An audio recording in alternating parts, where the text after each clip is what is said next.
정해진 것은 아직 없다. 그러나 김정은 위원장의 답방을 놓고는 설설 끓고 있습니다. 제가 여러분께 한 질문 하나 드리겠습니다. 자, 김정은 위원장은 올해 12월, 그러니까 이제 얼마 남지 않은 연말까지 서울에 올 것이라고 생각하십니까? 한번 OX를 한번 들어주시죠.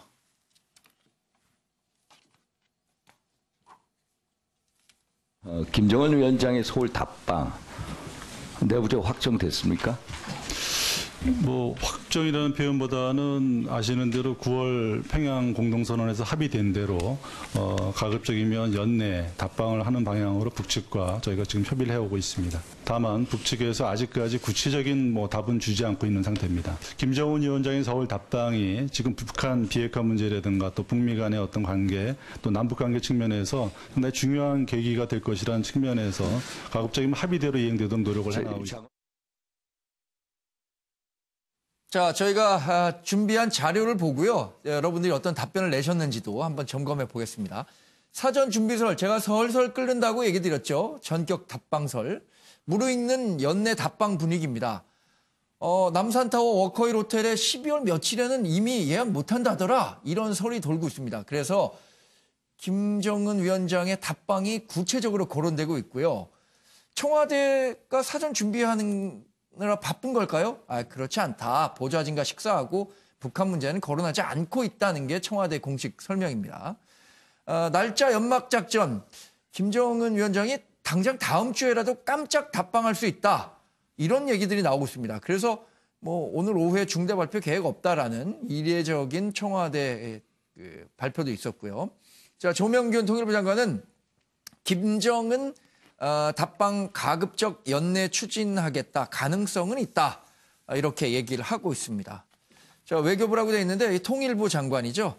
자, 그런데 김정은 위원장은 최근 침묵 모드입니다. 나흘째 침묵 지키고 있는데 이 침묵 속에 정말 숨어있는 김정은 위원장의 정말 가슴속 깊은 생각은 뭘까요? 지금까지 우리 정상회담이 김대중, 노무현, 문재인 대통령 모두 평양을 방문했죠. 예. 그래서 그동안 보수 단체에서는 왜 우리 대통령이 평양만 가고 북측 지도자는 남쪽으로 오지 않는가에 대해서 지적이 있어 왔죠. 그렇습니다. 그러면서 서울 답방은 당연히 찬성해야 되는 거 아니겠습니까? 네. 당연히 그렇다고 봅니다. 예. 이게 상호적으로 돼야 되는 거니까요. 현재 북미 협상이 사실상 중단이 되었고 비핵화가 아무것도 진행되지 않은 이런 상황에서 우리 정부가 김정은 답방 이벤트를 올해 안에 무리하게 성사시키겠다고 조급해하고 있는 것 같습니다. 그런데 장관, 네. 지금 언론 보도나 여러 가지 또 김정은 위원장이 오긴 오는 모양입니다. 북한과 협의 내지는 그런 좀 미리 저희 챙길 것들은 챙겨 나가는 그런 상황이긴 합니다. 김정은 위원장 와야죠. 왔는데 이제 온다면은 이것 때문에 우리나라의 남남 갈등이 고조되는 김정은 답방이 있어서는 안 되지 않겠습니까? 분명한 것은 비핵화 전제 없는 김정은 답방은 아무 의미가 없다. 실제로 김정은 위원장이 이제 서울 답방을 할 때 정말 어디로 가야 될지 조금 걱정이 좀 됩니다. 아직 일정이 구체화되지 않았기 때문에 계획을 세우고 있지는 않고요. 이제 일정이 좀 잡히면 또 얼마의 시간을 보내줄지 알 수 없으니까 거기에 맞춰서 일정을 잡아야죠. 아마도 벽지에서 한라까지 이런 말도 있으니까 또 원한다면 한라산 구경도 시켜 줄 수 있습니다. 자, 저희가 서두에 김정은 위원장의 연내 답방이 가능할 것으로 보시냐는 질문을 드렸는데 6분 가운데 단 한 분, 정태근 전 의원만 가능하지 않을 거라고 예상을 하셨습니다. 그리고 정태근 위원님의 얘기를 들어보고 다른 분들의 얘기를 이어가겠습니다. 저도 분위기 봐서는 답방할 것 같아요. 근데 저런 방식이 마음에 안 드는 겁니다. 네. 우리가 지금 정상 간의 외교를 하는데, 그리고 연내에 답방하기로 했다고 그랬으면 발표를 하면 되는 거죠. 이걸 효과를 노려가지고, 그 전에, 아마 내가 보기에는 답방하면은 답방하는 그 하루나 이틀 전에 아마 할 모양인 것 같거든요. 네. 이런 외교가 어딨냐고요. 이런 정상회담이 어딨고. 네. 우리 정부에서 당당하게 얘기하고 경호 때문에 구체적인 일정을 얘기 못한다는 건 이해할 수 있지만 북한이 저런 방식으로 하는 걸 왜 이해를 하냔 말이에요. 미국에서 북미회담 할 때 어떻게 했어요? 2달 전에 했어요, 심지어는. 그리고 네. 안 하게 된다면 안 하겠다고 공개적으로 얘기를 했고. 그래서 저는 지난번에 이성건이 발언도 마찬가지인데 저런 식의 외교 행보를 용인하는 남북 대화가 과연 바람직하냐. 본질적인 것은 아까 저기 김무성 대표도 무슨 뭐 남남 갈등 우려하는데 그것이 아니라 정상적인 관계로 가는 과정을 만드는 것이 중요하고 거기에 핵심은 비핵화라는 거예요. 비핵화의 성과를 조금이라도 내냐. 이 문제지 오면 무슨 대단한 일이 벌어질 것처럼 보이는 우리 정부의 문제도 그렇고 야당의 문제의식도 저는 좀 이해가 안 가요. 네. 근데 그 남북 간의 이 문제가 그동안 뭐 정상 국가 간의 관계라고 보기는 어려웠으니까 이번에도 그렇게 되는 거 아닐까요? 아니죠. 저는 앞으로도 최대한대로 우리가 정상적인 외교를 한다고 생각하셔야 됩니다. 네. 자꾸만 북한이 하는 것을 용인해주는 방식으로 하는 것이 바람직하지 않다는 거예요. 그래서 북한의 북쪽 사람들도 남쪽 인사를 만날 때 분명한 의제를 갖고 얘기를 하고 예의를 지키고 사전적으로 충분히 협의를 하고 네. 이런 방식으로 가는 것이 북한 지도자에 대한 남한 쪽 사람들의 신뢰도 높여는 과정이고 이걸 우리 정부가 알아서 다 기는 방식으로 할 이유가 없다는 거예요. 네. 자, 강기정 의원은 연내 답방이 가능할 거라는 답을 주셨으니까 왜 그렇게 생각하시는지 하고요. 뭐 추가적인 설명을 들어보죠. 연내에 특별한 일이 없으면 서울 방문하겠다 이런 합의가 있었고요. 네. 그렇기 때문에 특별한 일이란 유일하게 하나인데 북미 정상회담이 잘 안 되고 있는 부분인데요. 북미 정상회담이 잘 안 되고 있기 때문에 오히려 그걸 촉진하기 위해서라도 남북 정상들이 만나는 걸 통해서 북미 정상회담의 메신저 역할을 우리 문재인 대통령이 해야 된다. 그래서 서울에 오는 것이 좋겠다 싶고요. 네.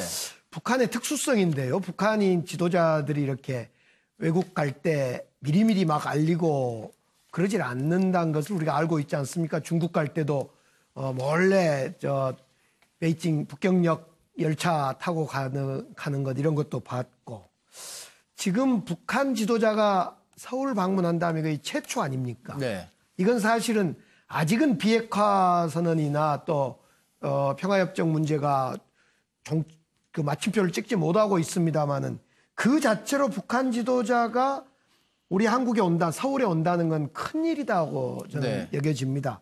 그런 점에서 이 방식의 문제, 정태근 의원님이 이야기하는 방식의 문제는 우리가 오히려 양해해야 되는 거 아니냐 이런 생각입니다. 네.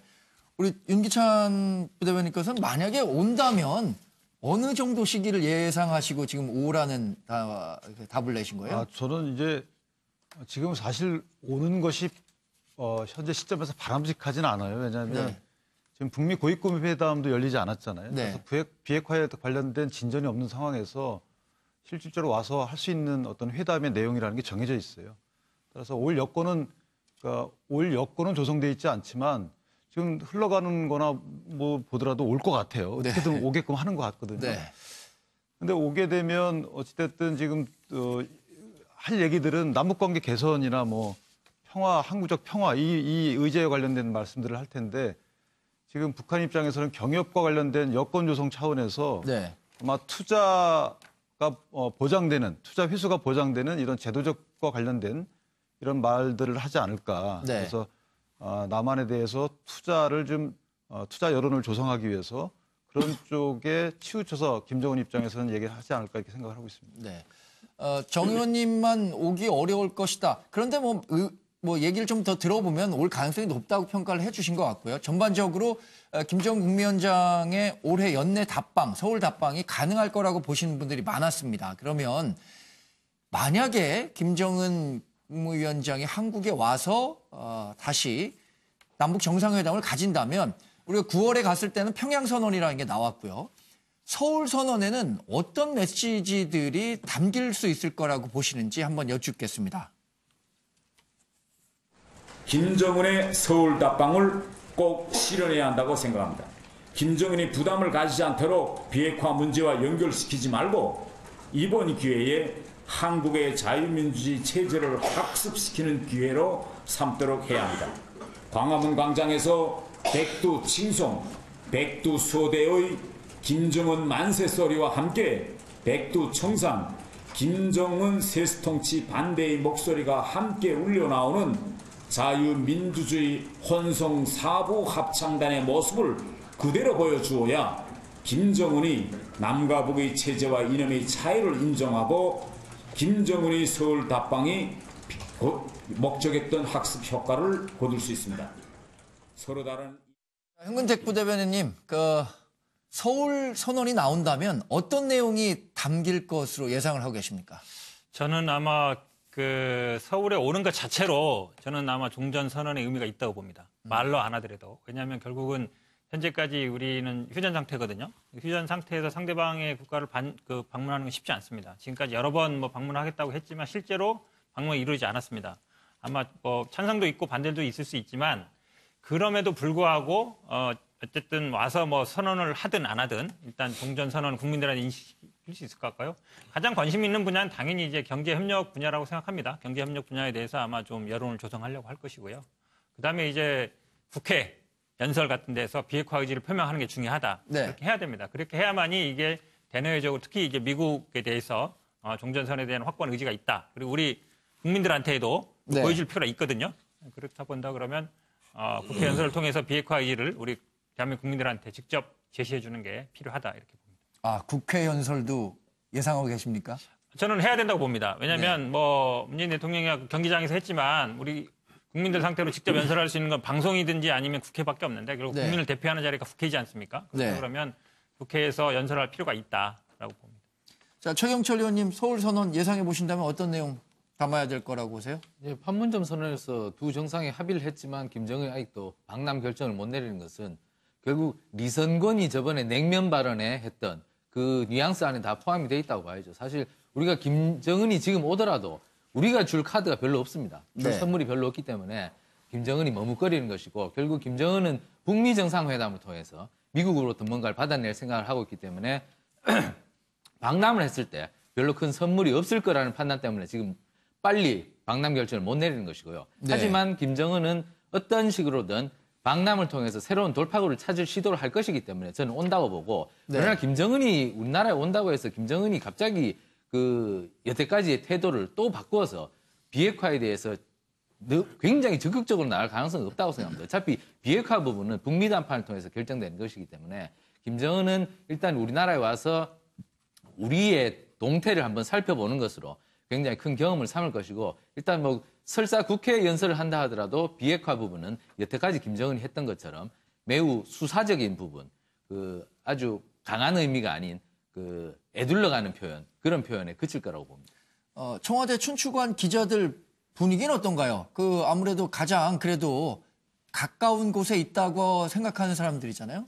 문재인 정부의 최대 역점 사업이기 때문에 대북관계 개선이 저는 김정은이 문재인 정부의 대북관계 개선에 대해서 발을 맞추기 위해서 분명히 오리라고 생각합니다. 왜냐하면 파트너하고 파트너십이 있어야 되거든요. 네. 김정은의 방남은 물론 이번 달에 안 될 수도 있겠지만 조만간에 이루어질 것은 확실시 됩니다. 네.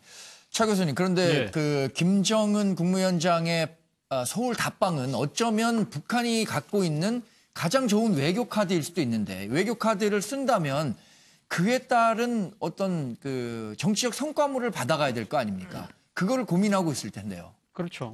김정은 국무위원장이 서울에 와서 갖고 가야 될 가장 큰 이 선물은 아무래도 대북 제재 완화가 아니겠습니까? 그 부분에 대해서 물론 지금 문재인 정부가 답을 갖고 있는 건 아니지만 네. 서울 답방을 통해서 상당히 그런 분위기를 만들어 나가는 것이 중요할 것이다. 그리고 또 대북 제재 완화가 됐을 경우에 지금 남북 간의 협력, 예를 들면 개성공단 또 금강산 관광의 재개를 비롯한 여러 가지 이런 향후 이런 로드맵까지 다 구체적으로 이야기를 하고 간다면 네. 김정은 국무위원장의 입장에서는 가장 큰 수확을 갖고 가는 것이겠죠. 그러나 우리의 입장에서 본다고 한다면 남북 경협과 같은 이 남북 관계 진전도 상당히 중요하지만 한반도 평화 구도의 정착을 위해서는 일단 지금 교착 국면에 빠져 있는 비핵화 회담의 물꼬를 만들어야 된다는 것이죠. 네. 그렇기 때문에 아마 문재인 대통령 입장에서 또 더 나아가서는 이 지금 미국을 비롯한 서방의 입장에서는 상당히 김정은 국무위원장이 서울에서 서울 선언에서 비핵화 의지를 얼마만큼 담아줄 것이냐를 아마 예의주시하지 않을까. 그렇기 때문에 결국은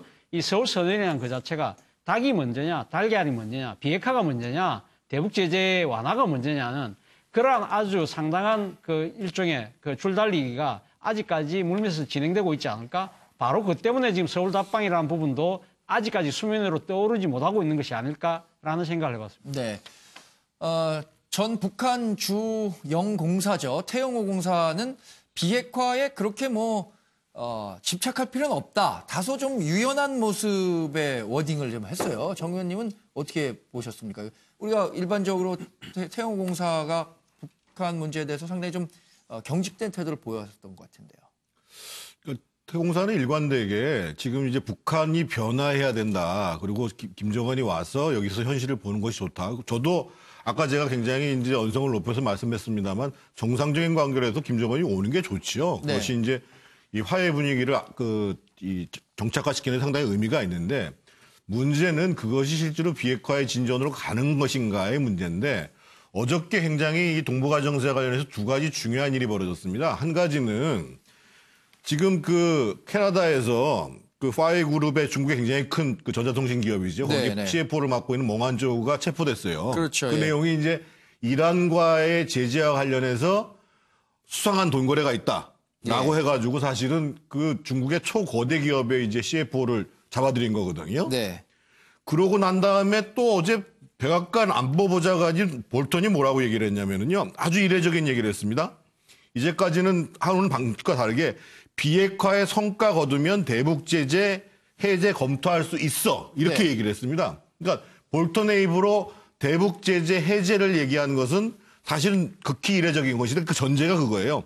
비핵화의 성과를 거두면.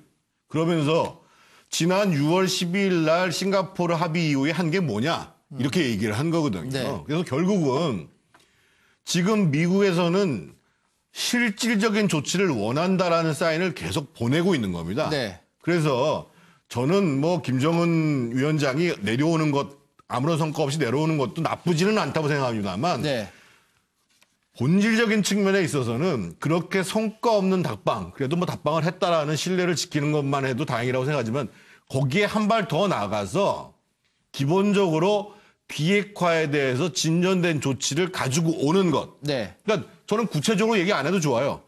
조만간 우리가 미국과 관계 속에서 구체적인 비핵화 조치에 대해서 내놓겠다라고만 할 수 있으면 좋겠는데 과연 그런 얘기가 나올지에 대해서 좀 회의적이라는 생각을 갖고 있습니다. 네.